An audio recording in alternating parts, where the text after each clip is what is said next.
Hello বন্ধুরা, খাসির মাংসের একটা টিপস আজকে আপনাদের সঙ্গে আমাকে শেয়ার করব। আপনারা তো টক দই বা অন্য কিছু দিয়ে অনেক রকমভাবে করে খেয়ে দেখেছেন। আমি এরকম নর্মালভাবে করব, এরকম একটা রেসিপি আপনাদের সামনে শেয়ার করব। দেখুন, এখানে আমি 1 কেজি মাংসের জন্য এই পরিমাণে আদা কেটে নিয়েছি, এই যে, আর 8টা-9টার মতো শুকনো লঙ্কা, আর এই পরিমাণে রসুন আর টমেটো আর পেঁয়াজ, আর এর সঙ্গে টমেটো আর পেঁয়াজ, আর এর সঙ্গে 1 চামচ গোটা জিরে দিয়ে আমি এটাকে মিক্সিতে ভালো করে পেস্ট করে নেব। আর শুকনো ফ্রাই দেখুন, আর হাফ চামচ ধনে, হাফ চামচ জিরে, একটু গরম মশলা ভেজে, শুকনো ফ্রাই ভেজে আমি এটাকেও গুঁড়ো করে নেব। আর এর সঙ্গে একটু গোটা জিরে আর একটু দেবো, দিয়ে পরিমাণটা দেখিয়ে দিলাম। এগুলো পেস্ট করে নিয়ে আপনাদের সঙ্গে ফিরে আসছি। আর এর সঙ্গে একটুখানি 1 চামচ কাঁচা জিরে আমি দিয়ে দেবো, 1 চামচ, ছোটো চামচের 1 চামচ। দেখুন, মশলাটা আমার বাটা হয়ে গেছে। এবারে এর মধ্যে, এই মাংসটার মধ্যে দেখুন, নুন, হলুদ আর একটু গোটা পেঁয়াজ, ওই 3টে মতো গোটা পেঁয়াজ, আর আমি একটু বেটেও দিয়েছি, দিয়ে মশলাটাকে দিয়ে ম্যারিনেট করে নেব।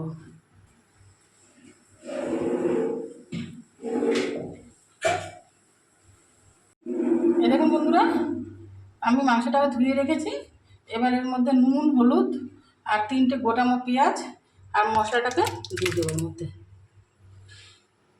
দেখুন, যে মশলার পরিমাণটা আপনাদের দেখালাম সেটা দিলাম, আর একটু কাঁচা তেল এর মধ্যে দিয়ে এটাকে ম্যারিনেট করে নেব।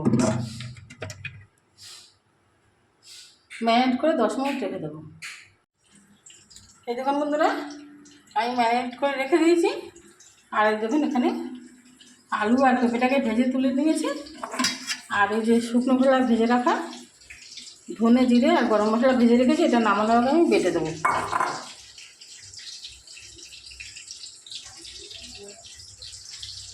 এবার দেখুন, কড়ার মধ্যে একটা শুকনো লঙ্কা, তেজপাতা আর একটু জিরে ফোড়ন দিয়ে নিয়ে 10 মিনিট পরে আমি মাংসটা দিয়ে দেবো।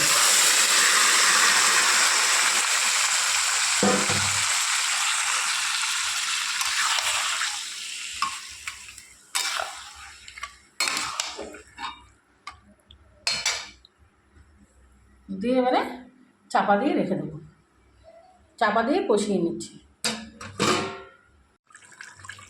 দেখুন বন্ধুরা, প্রায় 30 মিনিট ধরে আমি চাপাচাপি দিয়ে এটাকে কষিয়ে নিয়েছি। এবার এর মধ্যে আমি দিয়ে দেবো পেঁপেটা আর আলুটা। পেঁপেটা আলুটা দিয়ে দেবো,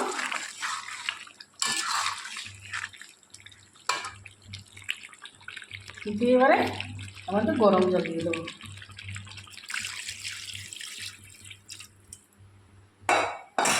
এবার আমার প্রায় 70% সেদ্ধ হয়ে গেছে। এবার আমি চাপা দিয়ে আরও 20 মিনিট ধরে সিদ্ধ করে নেব।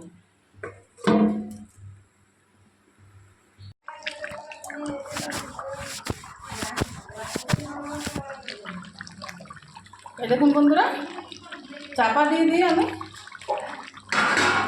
সেদ্ধ করে নিয়েছি, একদম সেদ্ধ হয়ে গেছে। এবার বেটে রাখা গরম মশলাটা দিয়ে দেবো, মানে ধনে জিরে বাটাটা আমি দিয়ে দিলাম।